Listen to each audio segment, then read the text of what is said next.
귀한 찬양 감사합니다. 오늘 은혜를 나눌 말씀은 시편 29편의 말씀입니다. 시편은 총 5권의 책으로 나뉘어져 있습니다. 굳이 시편을 이렇게 5권으로 나누어 놓은 이유는 각각의 책들마다 공통된 주제가 있기 때문입니다. 그 중에 맨 앞에 있는 1편부터 41편까지를 1권이라고 하는데, 여기 1권에 있는 시편들은 특별히 시편 저자와 하나님과의 관계를 노래하고 있습니다.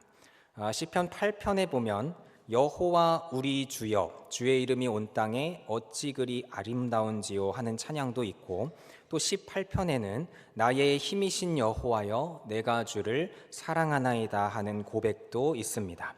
우리가 곡조를 담아 찬송으로도 많이 부르는 말씀들입니다.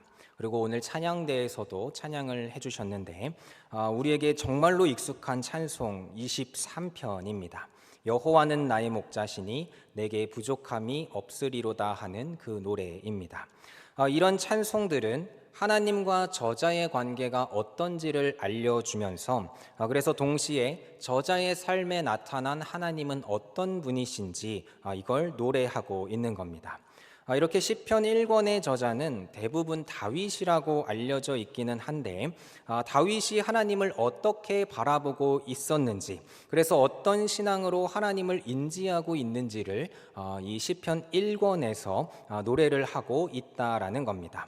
한마디로 하나님을 향한 다윗의 신앙 고백이라고 볼 수 있는데, 이런 다윗의 신앙 고백은 다윗이 평안했을 때에도 흘러나왔지만, 또 다윗이 고통 중에 있을 때에도 그 고백을 다윗은 멈추지 않습니다. 사망의 음침한 골짜기를 지날 때에도 해를 두려워하지 않는다라고 고백할 수 있었던 것은, 그 다윗의 인생에서 정말로 그 사망의 골짜기를 지나는 경험도 해봤기 때문이고, 그때 거기서 끝까지 하나님을 붙잡으면서 그래서 내가 여호와의 집에 영원히 살리로다 하는 그런 신앙의 해답을 찾았던 그런 경험이 다윗에게 있었기 때문입니다. 이런 고백들이 시편 1권에 많이 모여 있습니다. 마찬가지로 오늘 함께 읽은 시편 29편도 다윗의 시라고 알려져 있는데, 다윗이 그 하나님을 어떻게 생각하는지, 다윗이 가지고 있는 신앙의 모습, 특별히 하나님을 바라보는 그 신앙의 관점을 알려주는 말씀이기도 합니다. 다윗은 우리가 잘 아는 대로 훌륭한 장군이었습니다. 전쟁에 나가서 많은 전투를 승리로 이끌기도 했고, 하룻밤 사이에 수백 명을 베어버리기도 했던 그런 엄청난 장군이었습니다. 그런데 다윗의 이야기는 이런 멋진 이야기부터 시작하지 않습니다. 아직 다윗이 소년이었을 때, 그래서 사람들의 눈에 들기도 전에 하나님께서는 그런 다윗을 선택하셨습니다. 그것부터가 다윗 이야기의 시작입니다. 다윗이 다 준비되고 능력이 훈련된 다음에, 그래서 그 능력이 발현되기 시작할 때 아주 멋질 때 하나님이 나타나신 것이 아니었습니다. 너무 어려서 가족들의 식사 자리에 따로 부르지 않을 만큼 어린아이였을 때, 그때 하나님은 그런 다윗을 불러주십니다. 성경의 순서대로 보면 어린 다윗을 하나님께서 찾아와 주셨고, 그 아이에게 기름을 부었더니 그날 이후로 여호와의 영에 감동되어 살아갔다라고 기록을 합니다. 그랬더니 그 어린 다윗이 수금을 탈 때면 여호와께서 함께 하시던 것이 나타날 정도였다라고 기록을 하고 있는 겁니다. 하지만 이렇게 일찍부터 하나님의 영에 감동되어 살아갔던 다윗이었지만, 그 인생을 보면 너무 놀라울 정도로 많은 굴곡을 가지고 살아갑니다. 어려서는 사울에게 창에 맞을 뻔하고 왕이 되기까지 민친 척을 하며 도망을 다녀야 했습니다. 왕이 되어서도 당장의 통일을 이루었던 것도 아닙니다. 여전히 사울의 아들들은 7년이 넘도록 분열된 왕국을 가지고 대립을 했으며, 그 후에 통일이 되어서는 자기 아들이 반역을 일으키는 그런 수치를 당하기도 했습니다. 통일 왕국을 이룬 후에도 문제가 없었던 것이 아닙니다. 성경에는 많은 아내를 두지 말라고 했지만 다윗은 7명이 넘는 사람을 아내로 삼았었습니다. 그 중에 밧세바를 취하려고 살인과 간음을 저지르기도 했습니다. 결국 그 자녀들도 서로 강간하고 살인을 하기도 했으며 이 일로 압살롬이 반역을 일으키는 그런 계기를 낳게 되기도 하는 겁니다. 이런 가정의 문제뿐만 아니라 또 다른 정치적인 문제도 있었습니다. 다윗은 하나님의 허락 없이 이스라엘의 인구를 조사했습니다. 자신의 군사력을 계수하면서 하나님보다 자신의 군대, 자신의 힘을 의지하는 교만을 보여주었고 이로 인해 온 이스라엘에 큰 재앙까지 임하게 됩니다. 이렇게 다윗의 인생을 짧게 살펴보아도 하나님의 영이 함께하는 사람이라고 하기에는 너무나 굴곡이 많아 보입니다. 하나님의 영이 함께 한다면 문제가 생겨도 금방 이겨내야 할 것 같고 상처가 있어도 곧 아물게 되는 그런 은혜가 있어야 할 것 같은데 다윗의 상처는 그 정도가 아닌 겁니다. 자녀만 보아도 넷이 죽었는데 밧세바의 아이는 병으로 죽고 다른 자녀는 셋이나 칼에 맞아 죽게 됩니다.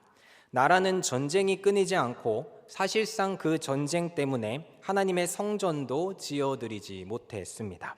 가정이면 가정, 나라면 나라, 성전을 향한 사역들까지 어느 것 하나 다윗의 마음대로 술술 풀려가는 것은 없었습니다. 오히려 꼬여도 이렇게 꼬일 수 없겠다 싶을 만큼 다윗에게는 역경이 가득했습니다. 유대인들이 기억하는 역대 최고의 왕이었던 다윗인데도 이런 인생을 살아갔던 겁니다. 삶에 문제가 있고 어려움이 있고 반복적으로 넘어지고 또 숱한 죄로 인해서 그 꼬리표가 따라다니는 다윗이었지만 그럼에도 사도행전을 보면 이 다윗을 향한 하나님의 평가가 상당히 의외입니다. 하나님은 다윗을 향하여서 내 마음에 합한 사람이라고 이야기해 주셨기 때문입니다. 옛날 성경에서는 하나님 마음에 합한 사람이라고 했고 지금 성경은 하나님의 마음에 맞는 사람이라고 하는데 이걸 헬라어로 보면 일치한다는 뜻입니다. 하나님의 마음과 다윗의 마음이 일치하고 있었다는 겁니다.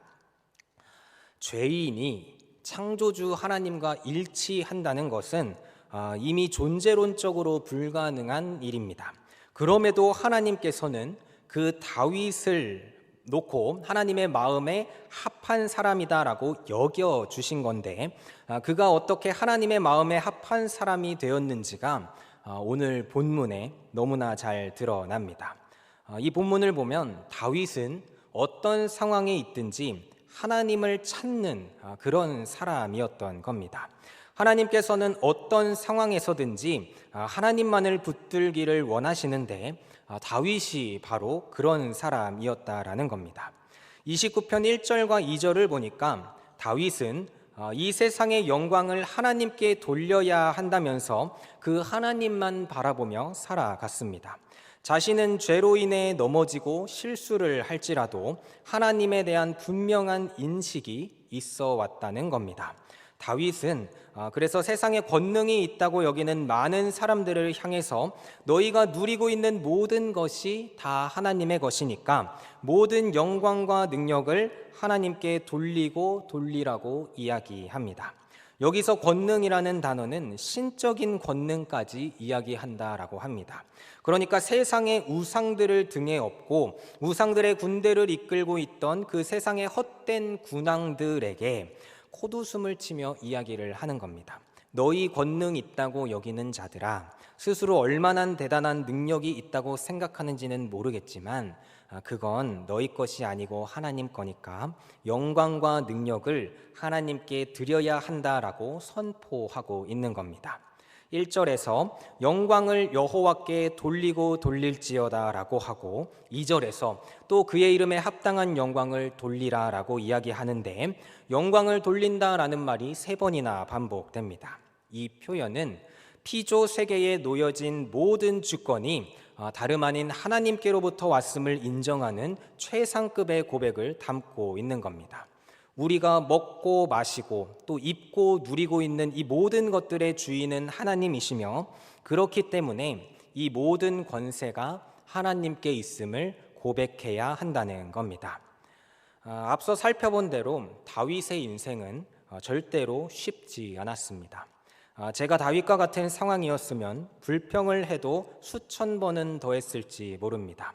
어려서부터 왕의 특공대한테 목숨을 위협받으며 살다가 그렇게 평생토록 전쟁터를 떠돌았고, 자녀들마저 서로 죽고 죽이는 그런 상황이었는데, 다윗은 그 주권이 하나님께 있다는 고백을 하고 있는 겁니다. 그냥 삶을 포기해서 모든 것이 하나님께 달려 있으니까 나는 모르겠고 그냥 하나님이 알아서 하세요라고 그렇게 고백하는 것이 절대 아니었습니다. 2절 말씀에 보면 여호와께 그의 이름에 합당한 영광을 돌리며 거룩한 옷을 입고 여호와께 예배하라고 선포합니다. 모든 것이 하나님의 주권에 달려 있다라는 것을 믿기 때문에 그 하나님을 신뢰하고 하나님이 받으시기에 합당한 예배를 하라는 겁니다. 이것이 하나님의 자녀들이 행해야 할 마땅한 바라는 것을 다윗은 알고 있었기 때문입니다. 하지만 죄인이 하나님의 마음과 일치할 수 없듯이 우리는 하나님의 영광에 합당한 그 무엇도 행할 수가 없습니다. 전적으로 타락한 죄인은 그저 무엇을 해도 죄뿐인 행동을 할 뿐이고, 그래서 절대로 하나님의 영광에 걸맞는 그런 행동을 해낼 수가 없는 겁니다. 그래서 우리가 하나님께 영광을 돌린다라고 해도 하나님께서 이걸 합당하게 여겨주시기를 그저 기대할 수밖에 없는 겁니다.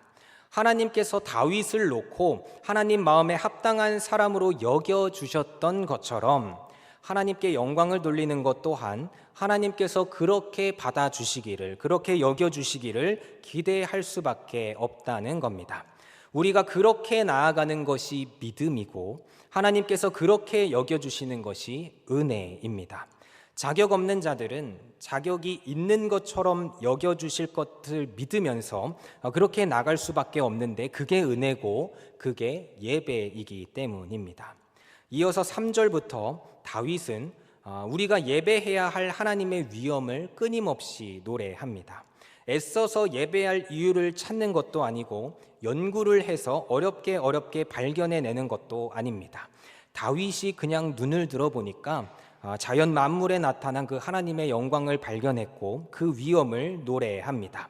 온 땅에 하나님의 영광이 충만했고 그래서 예배받으시기에 합당한 모습이 가득하다라는 걸 다윗이 눈으로 봤기 때문입니다.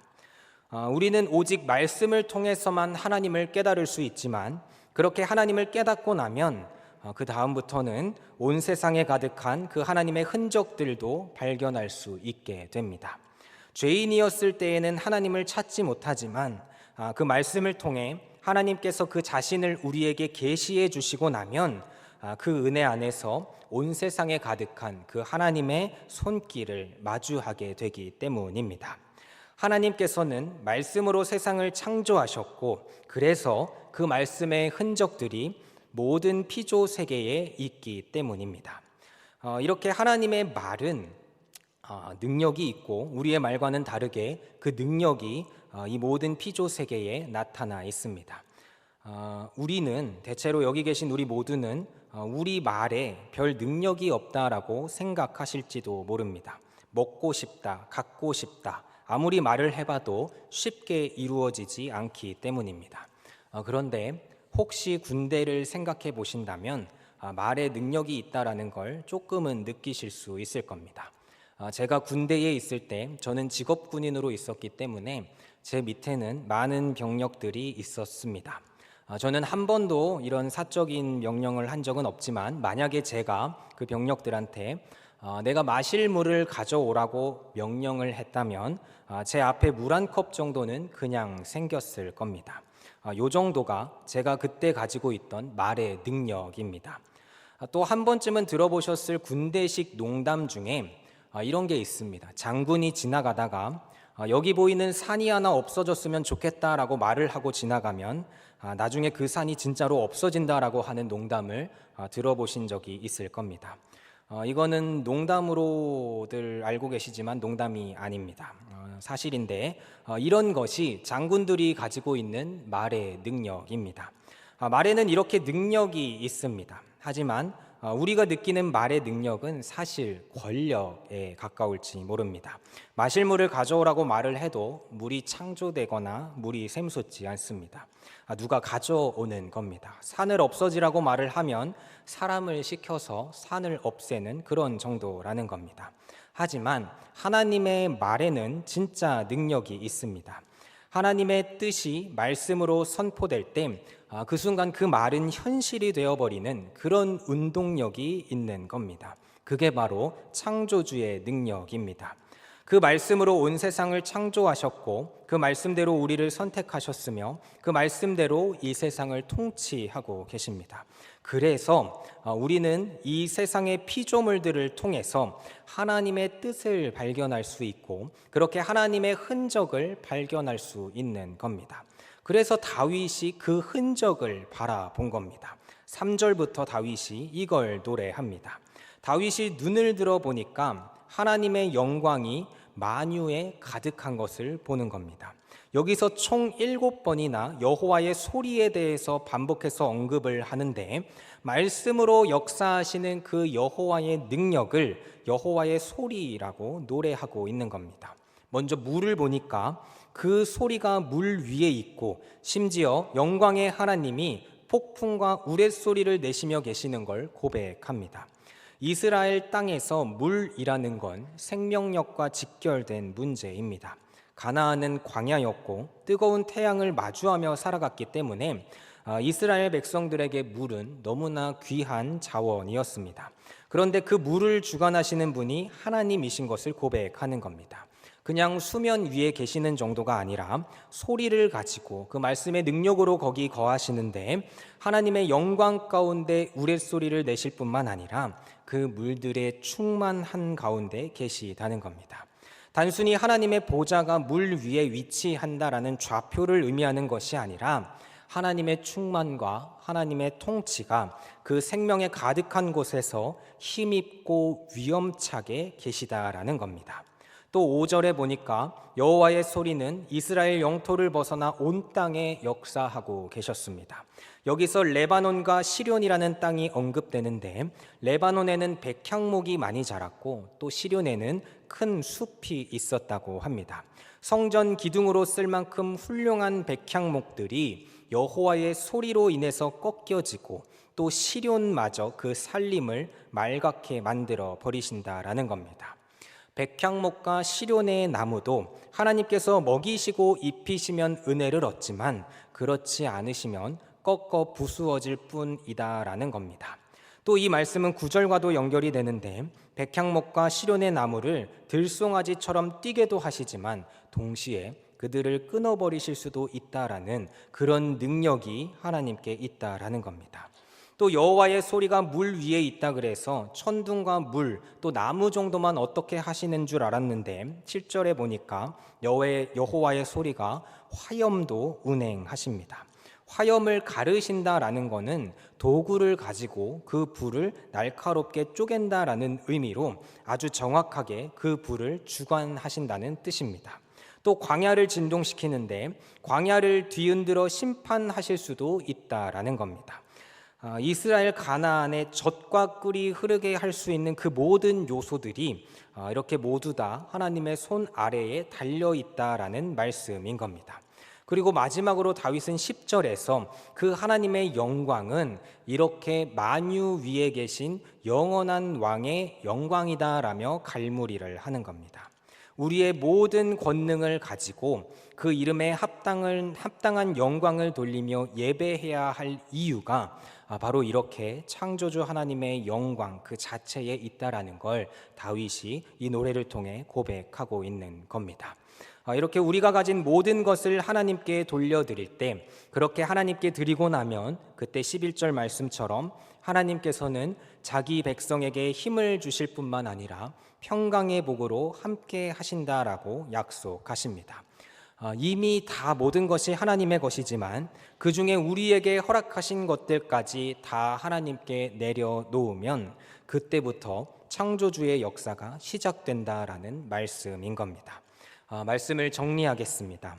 하나님은 사람에게서 추가로 무언가 얻어야만 하시는 그런 존재가 아니십니다. 찬송 소리가 부족해서 사람들의 찬송을 받으시는 분도 아니고, 영광이 부족하셔서 그래서 우리를 통해 영광을 받으시는 분도 아니십니다. 하나님이 원하시는 수준의 예배가 있는데 거기에 인원수가 부족해서 우리를 채워 넣으시려고 그래서 우리를 부르신 것도 아닙니다.